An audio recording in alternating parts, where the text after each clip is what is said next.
नमस्कार, बहुत स्वागत है आपका सुप्रभात राजस्थान में। मैं हूं आपके साथ श्रुति श्रीवास्तव। गुड मॉर्निंग, नमस्कार। मैं हूं आपके साथ मनोराज सक्सेना। सुप्रभात में वो खबरें आपको दिखाएंगे जो बनेगी आज की सुर्खियां और रहेगी हमारी नजर। तो चलिए शुरुआत करते हैं जयपुर से आ रही इस वक्त की बड़ी खबर के साथ। बीजेपी से जुड़ी बड़ी खबर है। आज बीजेपी विधायक दल की बैठक होनी है। मुख्यमंत्री भजनलाल की अध्यक्षता में बैठक होगी और मुख्यमंत्री भजनलाल शर्मा की अध्यक्षता में बैठक होगी। सत्र की रणनीति पर चर्चा की जाएगी। बड़ी बैठक आज बीजेपी विधायक दल की होनी है। बता दें कि इससे पहले भी 5 जगहों पर उपचुनाव होना है और बीजेपी विधायक दल की बैठक बहुत अहम मानी जा रही है। मुख्यमंत्री भजनलाल शर्मा इसको लीड करेंगे।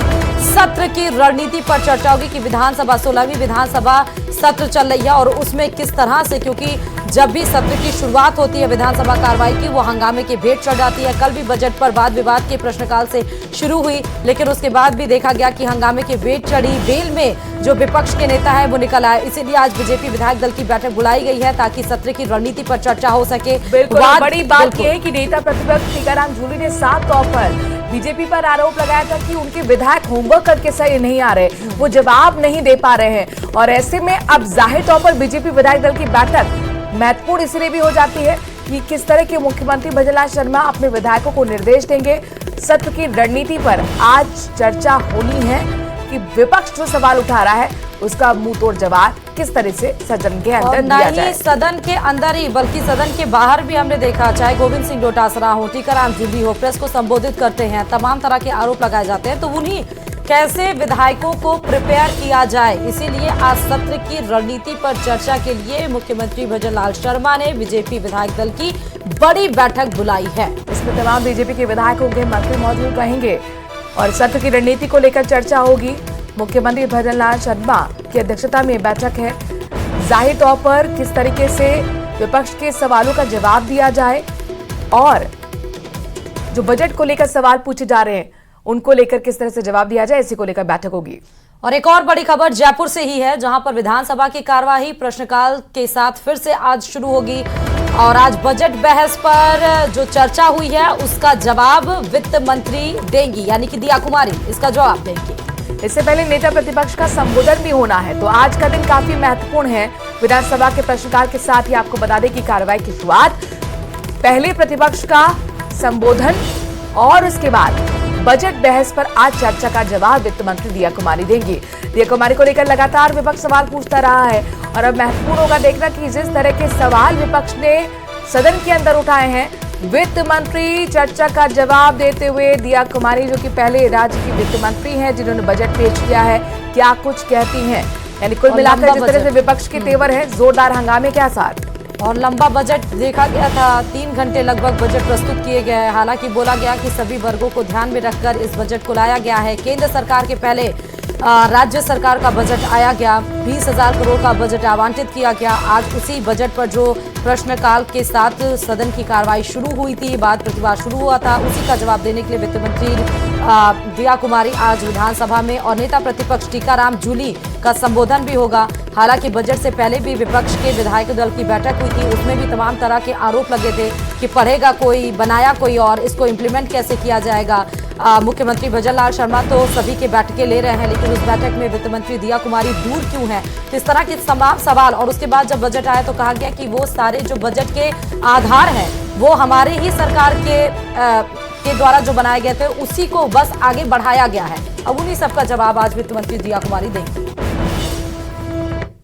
चलिए खबरों में आगे बढ़ते हैं। दौसा से बड़ी खबर आ रही है। अनियंत्रित होकर कार दीवार से टकरा गई। कार ने सीकरी जीएसएस की दीवार को तोड़ डाला। हादसे में कार सवार बाल बचे हैं।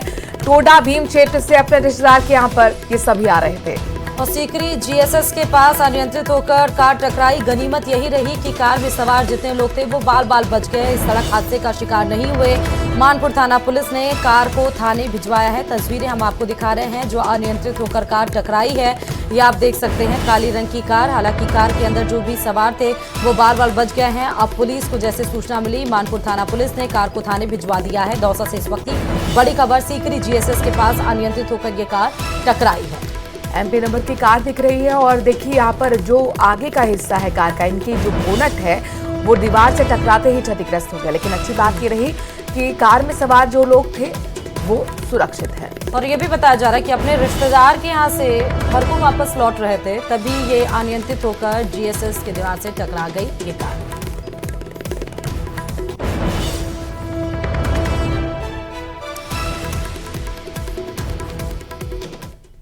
और भीषण आग की खबर, बड़ी खबर जो कि राजसमंद के देवघर से है, जहां पर 2 मंजिला शॉपिंग मॉल में भीषण आग लग गई। डीमार्ट शोरूम बताया जा रहा है, इसके साथ साथ 3 और दुकानें जिसमें भीषण आग लगी है। मौके पर दमकल की गाड़ियां मौजूद हैं, पूरी टीम मौजूद है, भारी भीड़ भी जमा है। 1 घंटे से दमकल और ग्रामीण लगातार आग बुझाने की कोशिश कर रहे हैं। पुलिस के साथ साथ विद्युत विभाग के कर्मचारी भी मौके पर मौजूद हैं। देवगढ़ नगर के पुरानी सब्जी मंडी इलाके की घटना तस्वीर आपके सामने है, जहां पर सिर्फ आपको काला धुआं, काला गुबार नजर आ रहा होगा। इन तस्वीर को देख के आप अंदाजा लगाए कि इतनी भीषण आग है। 2 मंजिला शॉपिंग मॉल है जिसमें डीमार्ट शोरूम है, अलग अलग और भी दुकानें हैं। 3 दुकानें बताया जा रहा है जिसमें आग लगी है। मौके पर 2 दमकल और भारी भीड़ वहां पर मौजूद हैं। आप देख सकते हैं, हालांकि आग पर बहुत हद तक काबू पा लिया गया है, लेकिन अभी भी आग की लपटें अंदर से दिखाई दे रही हैं, जिसके ऊपर कड़ी मशक्कत लगातार की जा रही है। काबू पाने के लिए 1 घंटे से दमकल और ग्रामीण लगातार आग बुझाने का प्रयास कर रहे हैं। तस्वीरें आपको दिखा रहे हैं, ये तस्वीरें राजसमंद के देवगढ़ से हैं, जहां पर 2 मंजिला ये शॉपिंग मॉल दिखाई पड़ रहा है, इसमें आग लगी है। और 2 मंजिला शॉपिंग मॉल में डी मार्ट शोरूम है। ज्यादा जानकारी के लिए संवाददाता अलकेश जुड़ चुके हैं। अलकेश, अभी जानकारी क्या है, क्या आग पर काबू पा लिया गया? नहीं काबू पाया गया तो कितने घंटे अभी और लगेंगे? जी मैं बता दूं, आग पर काबू पाने के लिए नगर पालिका जो रिश्वत है वो अपने प्रयास कर रहे हैं, और ऐसा माना जा रहा है कुछ देर बाद आग पर काबू पाया जाएगा।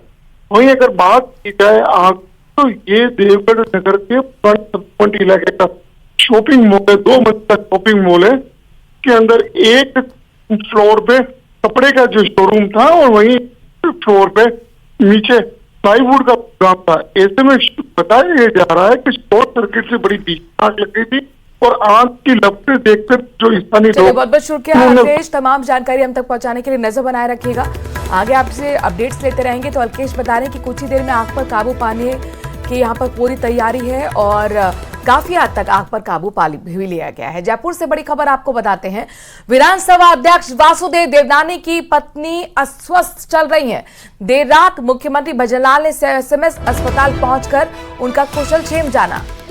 तो बड़ी खबर आपको बता रहे हैं कि विधानसभा अध्यक्ष वासुदेव देवनानी की पत्नी अस्वस्थ हैं। देर रात मुख्यमंत्री भजनलाल शर्मा एसएमएस अस्पताल पहुंचे, जहां उनके स्वास्थ्य के बारे में जानकारी पूछी। वासुदेव देवनानी की पत्नी की अचानक बता दें कि तबीयत खराब हो गई थी। जानकारी मिलने के बाद देर रात मुख्यमंत्री भजनलाल शर्मा सीधे पहुंचे एसएमएस अस्पताल के मेडिकल आईसीयू में। इंदिरा देवी जी का इलाज चल रहा है।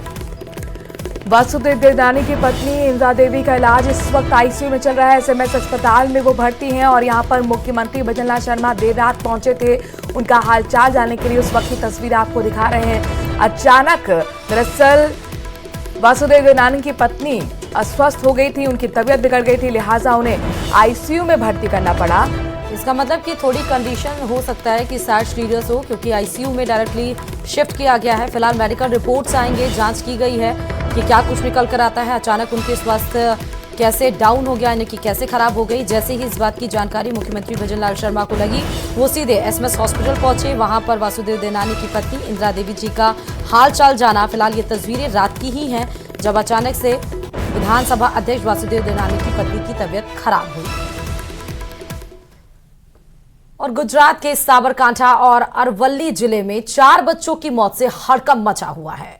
दावा किया जा रहा है कि इन 4 बच्चों की मौत चांदीपुरा वायरस से हुई है। और अब सबसे खतरनाक बात यह कि इस वायरस ने राजस्थान में भी एंट्री कर ली है और उदयपुर के एक मासूम बच्चे की मौत भी हो गई है। ये रिपोर्ट देखिए।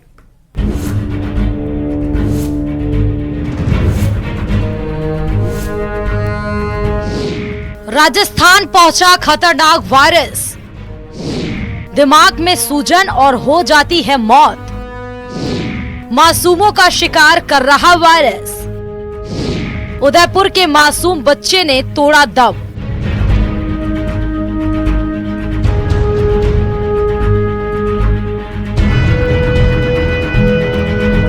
एक वायरस जो 14 साल से कम उम्र के बच्चों की जान ले रहा है। गुजरात के साबरकांठा और अरवली जिले में 4 बच्चों की मौत के बाद इसने राजस्थान में भी शिकार करना शुरू कर दिया है और उदयपुर के एक मासूम बच्चे की जान ले ली है। उदयपुर के आदिवासी अंचल में चांदीपुरा वायरस ने दस्तक दे दी है। आदिवासी बाहुल्य इलाकों में बच्चों के अंदर ये लक्षण देखने को मिले हैं। यही नहीं, एक मासूम की गुजरात के हिम्मतनगर के सिविल अस्पताल में इलाज के दौरान मौत भी हो गई है। बताया जा रहा है कि एक अन्य 4 साल के मासूम का इसी तरह के लक्षणों के चलते हिम्मतनगर के सिविल अस्पताल में इलाज चल रहा है। राज्य सरकार से सूचना प्राप्त हुई थी कि हमारे उदयपुर जिले के जो हैं वो 2 केसेस खेरवाड़ा और नया गांव क्षेत्र के वो गुजरात में एडमिट हैं और उनके सिम्टम्स जो हैं वो चांदीपुरा वायरस से मिमिक करते हैं। उसके लिए उन्होंने वहाँ पे जो है ब्लड जो सीरम सैंपल है वो लेके आगे NIV पुणे में भिजवाया है, जिसकी रिपोर्ट आना भी बाकी है। और यहाँ प्रिवेंटिव मेजर्स के तौर पे हमने अपना सर्वे कार्य जो है वो किया और जो है जिला स्तर पे IDSP टीम CMHO साहब के निर्देशानुसार हम फील्ड में जाके दोनों ही केसेस में, एक जो है बलीचा में मोडीपुरा गांव में और एक हमारा नया में आखीवाड़ा में, और उस जगह पूरा हमने सर्वे कराया है। हिम्मतनगर के सिविल अस्पताल में 27 जून को उदयपुर के आदिवासी अंचल के नया खंड के समीप बलीचा गांव की एक मासूम ने दम तोड़ा। हालांकि उस दौरान मामले को गंभीरता से नहीं लिया गया, लेकिन उसके बाद गुजरात के कुछ और बच्चों ने इलाज के दौरान दम तोड़ा, जिनमें चांदीपुरा वायरस के लक्षण पाए गए। चांदीपुरा वायरस से लगातार बढ़ रहे मौत के आंकड़ों ने आदिवासी अंचल में हड़कंप मचा दिया है। तो वहीं बावलवाड़ा क्षेत्र में भी एक 4 वर्षीय मासूम में चांदीपुरा वायरस के लक्षण पाए गए और फिर उसे भी हिम्मतनगर के सिविल अस्पताल में भर्ती कराया गया। ये जो वायरस है वो मेनली जो हमारे मॉस्किटो है, सैंड फ्लाई है या माइट्स हैं, इनके द्वारा फैलता है और प्रिवेंटिव मेजर्स है और स्पेसिफिक ट्रीटमेंट नहीं है, केवल जो सिम्टोमेटिक ट्रीटमेंट है। तो हम लोगों ने वहाँ CMHO अलर्ट है, हमने डायरेक्शंस दे दिए, उससे हमने एक्शन टेकन भी ले लिया है और बचाव की कार्रवाई हम लोग कर रहे हैं। चांदीपुरा वायरस 1965 में महाराष्ट्र के चांदीपुरा गांव में फैला था और वहीं से इसका नाम चांदीपुरा वायरस पड़ा। यह 14 साल से कम उम्र के बच्चों को अपना शिकार बनाता है और सीधा बच्चों के मस्तिष्क पर अटैक करता है, जिससे पहले तो फ्लू के लक्षण नजर आते हैं और फिर बच्चा कोमा तक में चला जाता है। यह वायरस बारिश के समय मच्छर और बड़ी मक्खियों से फैलता है। फिलहाल स्वास्थ्य अधिकारियों ने स्थानीय समुदाय से अपील की है कि वे किसी भी संदिग्ध लक्षण वाले बच्चे को तुरंत अस्पताल ले जाएं और किसी भी तरह की देरी से बचें। न्यूज़ 18 राजस्थान के लिए उदयपुर से कपिल श्रीमाली की रिपोर्ट। विदेश में नौकरी का देश लौटे शख्स से BSc के 2 छात्रों ने 1 महीने में 1,24,34,000 रुपए की ठगी कर ली। तरीका ऐसा कि अच्छे जाल में फंस जाएं। क्या कुछ तरीका था, देखिए इस रिपोर्ट में।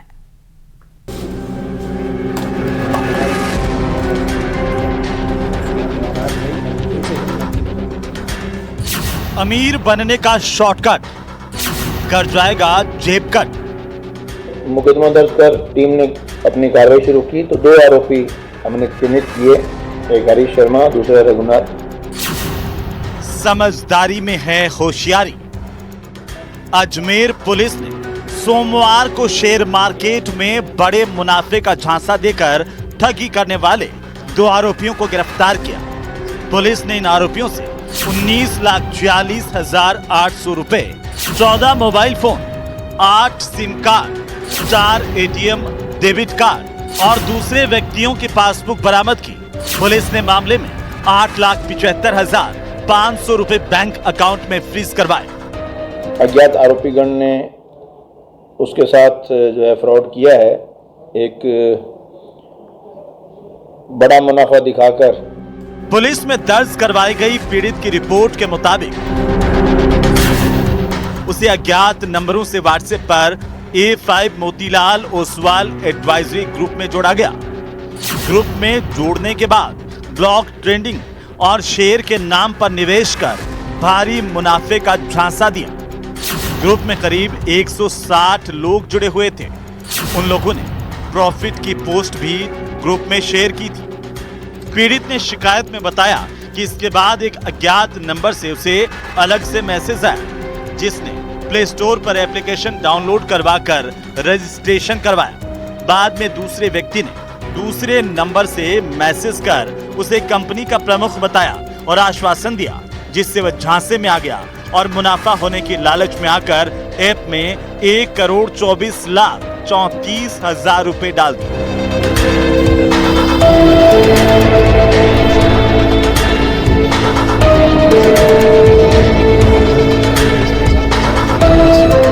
पीड़ित की रिपोर्ट पर साइबर थाने में केस दर्ज कर एक सब इंस्पेक्टर के नेतृत्व में टीम का गठन कर कार्रवाई के निर्देश दिए गए।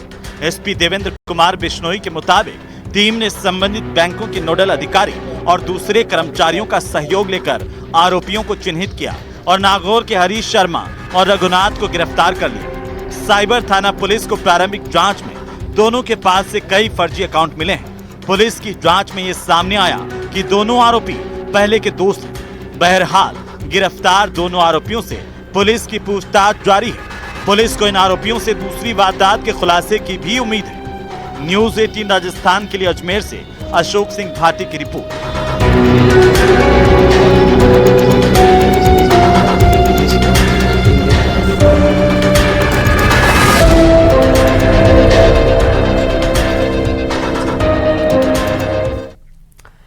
और इधर बारिश और बाढ़ का कहर देश के कई जिलों में देखने को मिला है। राजस्थान के पर्यवेक्षण में अगर बात करें तो 21 जिलों में येलो अलर्ट बताया जा रहा है। तो मौसम अपडेट अपने दर्शकों को दे रही। इस दौरान कुछ जिलों में भारी बारिश के आसार भी जताए गए हैं। बांसवाड़ा, चित्तौड़गढ़, डूंगरपुर में अलर्ट जारी किया गया है। साथ ही झालावाड़, प्रतापगढ़ और राजसमंद में भी भारी बारिश की चेतावनी जारी की गई है।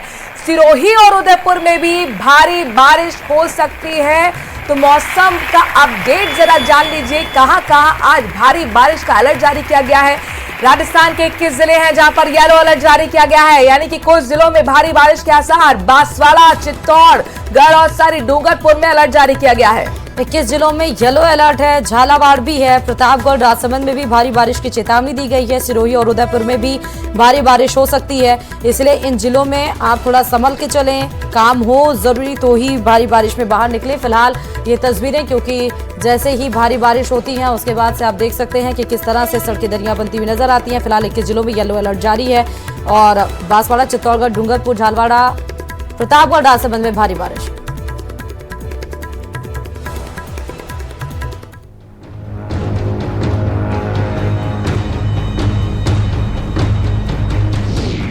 बारिश, जल भराव, बाढ़ और अलर्ट।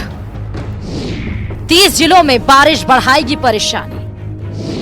8 जिलों में झमाझम बरसेगा मेघा। सड़क, घर, दुकान में भी पानी ही पानी।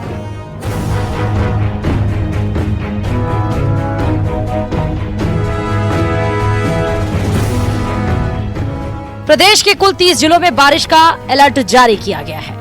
इनमें 8 जिलों में भारी बारिश की भी चेतावनी दी गई है। यहाँ तेज हवा भी चल सकती है।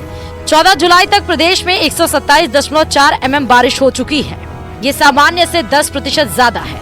पिछले 24 घंटे में जोधपुर, टोंक और नागौर में अच्छी बारिश हुई है। बूंदी में मूसलाधार बारिश हुई। इसके कारण जालिंद्री रेलवे स्टेशन की पटरियां पानी में डूब गयी। स्टेशन भवन और प्लेटफॉर्म तक पानी पहुँच गया। रेल पटरियां पानी में डूबने से ट्रेनों को कुछ देर तक रोकना पड़ा। हालांकि बाद में पानी कम होने पर ट्रेन आगे की ओर रवाना हुई। दरअसल जालिंद्री के आसपास पहाड़ी क्षेत्र है। इसके कारण बारिश का पानी तेजी से नीचे की तरफ आता है और रेल पटरियों से होता हुआ दूसरी तरफ जाता है। वहीं टोंक की सड़कों पर तो 2-2 फीट तक पानी भर गया। घरों, दुकानों में भी पानी घुस गया। करीब 2 घंटे तेज बारिश के बाद सड़कें दरिया बन गई। पुराने टोंक शहर की गलियों में पानी का तेज बहाव देखने को मिला। ये बारिश तमाम लोगों के लिए मुसीबत भी बनी रही। राजसमंद के आमेट उपखंड क्षेत्र में इंद्रदेव मेहरबान हुए और 7 दिन बाद 1 घंटे तक मूसलाधार बारिश हुई, जिससे लोगों को गर्मी और उमस से राहत मिली। Bureau report, news 18 Rajasthan. Bikaner के तीरंदाज श्याम सुंदर 28 अगस्त से 6 सितंबर तक पेरिस में आयोजित होने वाले पैरा ओलंपिक खेलों में भारतीय तीरंदाजों का प्रतिनिधित्व करेंगे। यह लगातार दूसरा मौका होगा जब स्वामी इन खेलों में भागीदारी निभाएंगे। जिस बैकग्राउंड से श्याम सुंदर इस मुकाम पर पहुंचे हैं वो पीढ़ियों को प्रेरित करने वाला है। रिपोर्ट देखिए।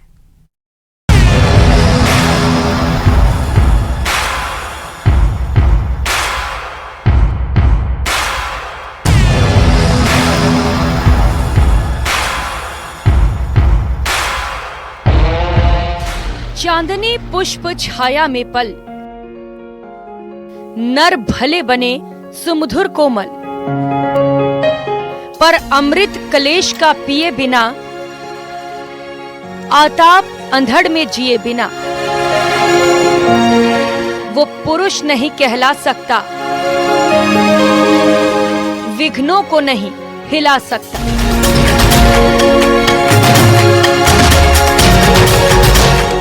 मुश्किलें ही इंसान को मांझती हैं, उसके अस्तित्व को आकार देती हैं। सर संसाधन में जुटे इस शख्स को ही देख लीजिए। इसकी एकाग्रता को देखकर लगता है कि इसका घनघोर अभाव से वास्ता रहा होगा। आर्थिक स्थितियां इसका रोड़ा होंगी। श्याम सुंदर का ताल्लुक बेहद साधारण परिवार से है। पिता सब्जी का ठेला लगाते हैं, लेकिन उन्होंने कभी भी अपने बेटे के सपनों में रुकावट नहीं आने दी।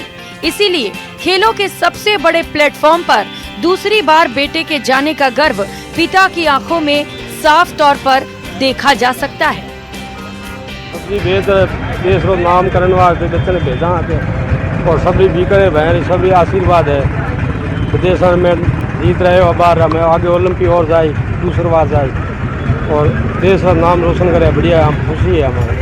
बीकानेर के लाल का कमाल world championship medal, Asian championship medal, Tokyo Olympic में भी लोहा मनवा चुके हैं। बिल्कुल, मेरे पास वर्ल्ड चैंपियनशिप मेडल है, मेरे पास एशियन चैंपियनशिप मेडल है, मैं टोक्यो ओलंपिक भी पार्टिसिपेट हूँ। दूसरी बार ये मेरे को सौभाग्य मिला है ओलंपिक। और अब आपको दिखाते हैं टॉप 10 खबरें।